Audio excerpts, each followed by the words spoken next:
Lumbar plexus, one more way. In case that last one was confusing, let's make sure we understand it. So I'm going to draw more of a schematic. Lumbar plexus, L1. L2.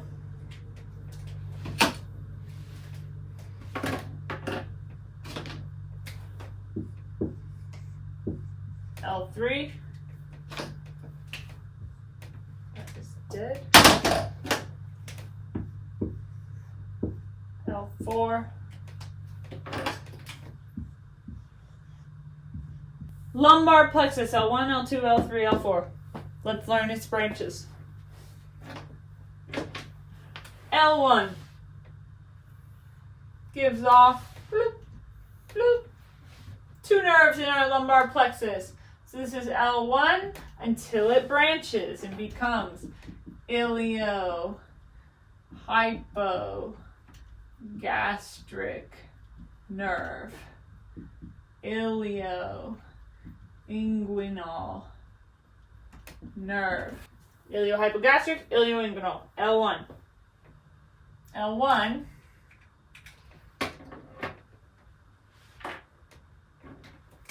meeting up with L2 to form a nerve, which is going to be colored red and pink, which are same thing, really. Oh well. What is this nerve? This combo is genitofemoral, L1, L2. Okay, and just for the sake of clarity, there we go. And for the sake of when people yell at me because this isn't exactly the truth, I just want you to also know that T12 sometimes contributes to iliohypogastric. We're going to leave it at that. We don't care. It's too early. Okay, L3 contributes to some nerves. So we got a different combo. We got an L2, L3 combo. A little easier to see because they're a little different colors.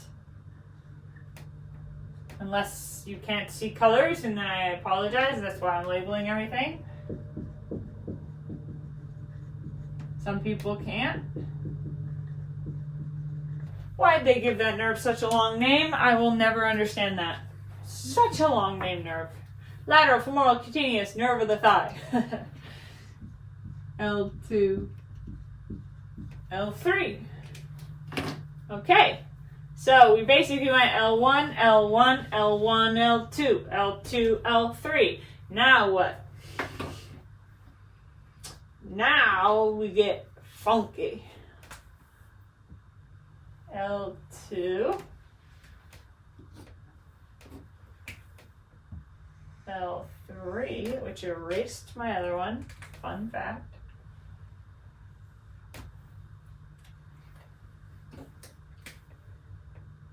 L4. I'm gonna make it larger for the sake of remembering. It doesn't mean there's more of L4 and L2 in this nerve. It just means I wanted to make it bigger. Okay, what is this honker?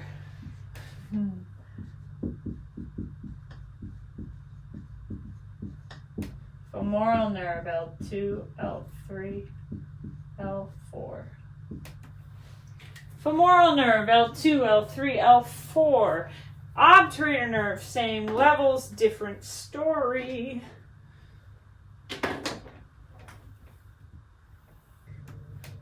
So I did not mean to switch up their order, but now it is switched up. It doesn't matter. It will just make them look different, even though they're the same levels. I just drew it weird. I hope you can see that. All right. Same levels, L2, L3, L4, same, oh crap. Same color combo, same everything. Different destinations. That is our lumbar plexus. Now, what is the connection between lumbar to sacral plexus? Well, it has everything to do with L5.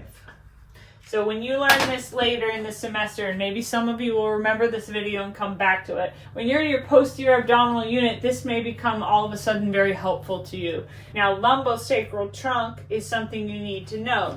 It's a combo of L4, and it's very large. That's why I'm drawing it so big. And L5. Coming together. These nerves come together to form the lumbosacral trunk, which is not technically, even though lumbo's in the name, not technically a part of the lumbar plexus.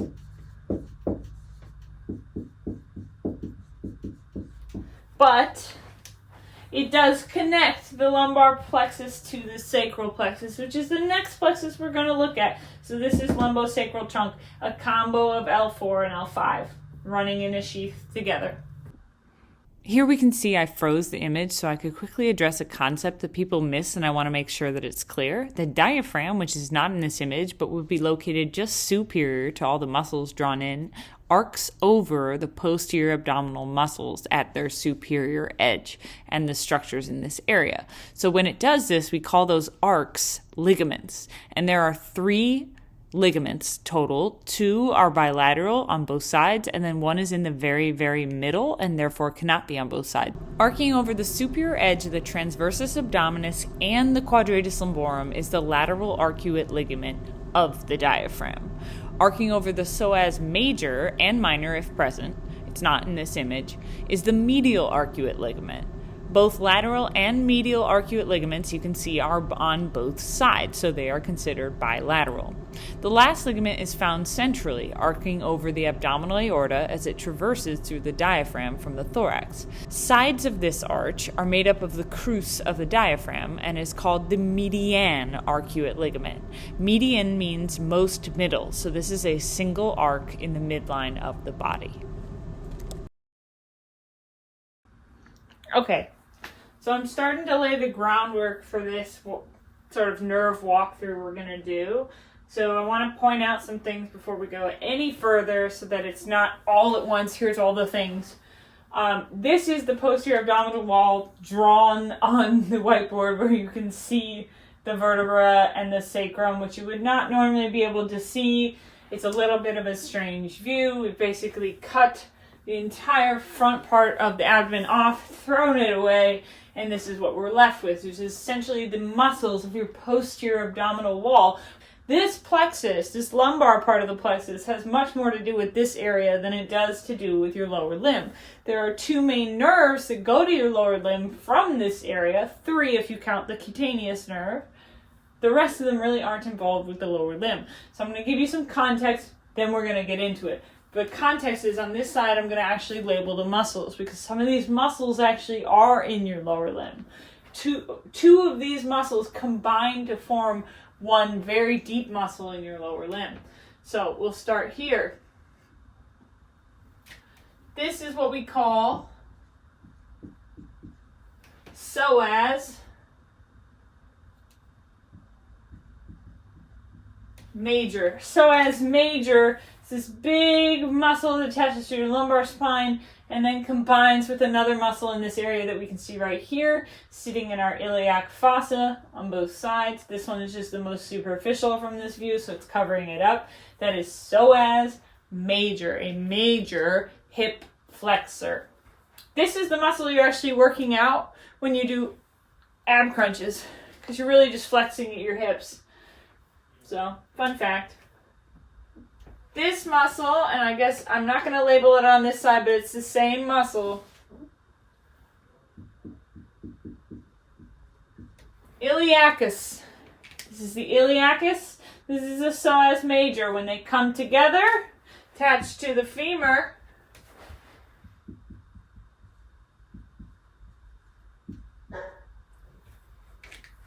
iliopsoas muscle. Great hip flexor, terrible for abs. You're never going to see them. You could do 1,000 of those sit-up crunches. Never going to see the progress on that. You're going to get very strong at hip flexion, but you're not actually going to be getting stronger in your abs. You're going to be getting stronger in your hip flexors. All right, so that's iliacus, that's psoas. Here's 2 new ones you don't really need to know at this point. Labeled anyway. Quadratus lumborum. Quadratus lumborum. And this guy over here is actually one of your oblique muscles. It's probably your transversus abdominis attaching over here. So that's this lateral muscle really wrapping around to the front because it's one of your 3 oblique muscles. Although this one doesn't run at an oblique angle, which is why it has a different name. So here we have our 12th rib.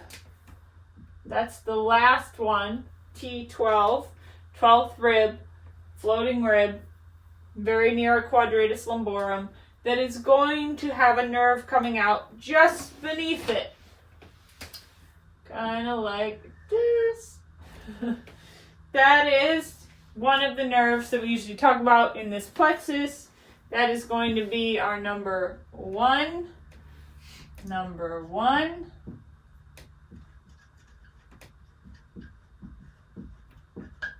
Number 1, a nerve called subcostal nerve. Why is it subcostal? Because ribs are costal. T12 is a rib. It's the last one though, so we're below the ribs. Subcostal T12. Then we have the next one, which I am color coding them different colors. So, next one down, we have L1 branching, like this. So we got number 2 is actually L1, but L1 branches into 2 different nerves. So L1's actually going to split into 2 different nerves. So L1 splits into the iliohypogastric nerve and the ilioinguinal nerve. And the ilioinguinal nerve. I like to say hi because H is before I in the word hi. This is ilioinguinal, then iliohypogastric. They have very random branching patterns. So the next one is going to be our lateral femoral cutaneous nerve.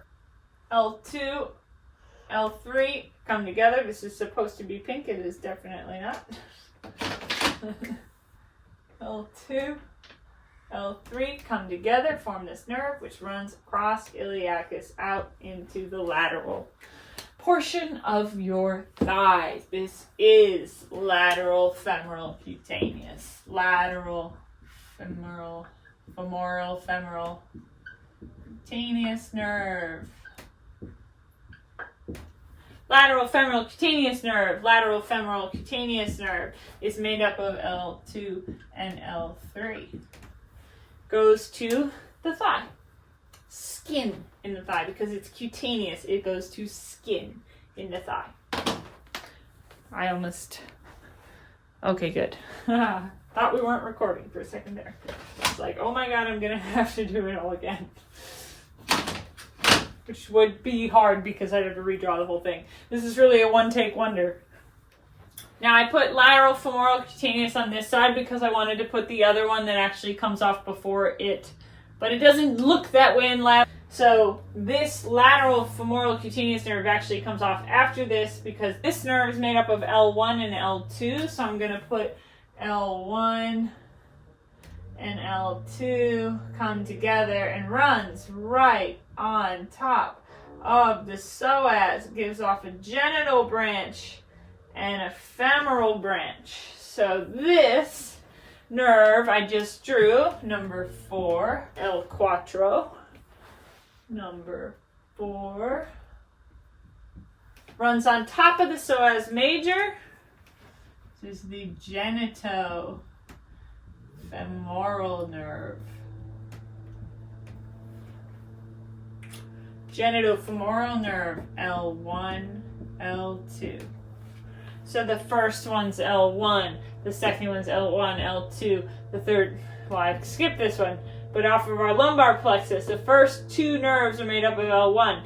The next nerve is made up of L1 and L2. The next nerve after that, L2, L3. So at least it's going in a pattern. And it gives off a genital branch and a femoral branch. So they're made up of levels, L2, L3, L4. Okay? L2, L3, L4. This one's perfect because it is literally cleaning it off. Big nerve. Big nerve. Okay. Let's draw her in. Or him or they. L2, L3, L4. L2, L3, L4. Femoral nerve. Femoral nerve. Number 5, we're calling it. Femoral nerve. Now I drew it on this side because the psoas major is removed on this far side. But over here we can still see it, so I can show you a little bit of a trick. Not that you need to know it yet, but just in case. Femoral nerve kind of peeks out the side of psoas major. So you can't see it on this side because it's not running on top of the psoas like the genitofemoral is. All these nerves that we can see on this side branching, we can't see on that side except for genitofemoral because these nerves are covered up by the psoas muscle, and this part of genitofemoral is also covered up by the psoas muscle. So it's hard to see. All right, last nerve off of this plexus comes from the exact same levels as femoral. So number 6 is obturator. L2, L3, L4. Obturator nerve comes out more medially, comes out of psoas kind of like this. Because it's going to run into the pelvis towards where that sacrum is, go through a very specific spot in the pelvic cavity to get out into the medial thigh. This is obturator nerve. From L2, L3, and L4, we then run like this. So that would be obturator nerve.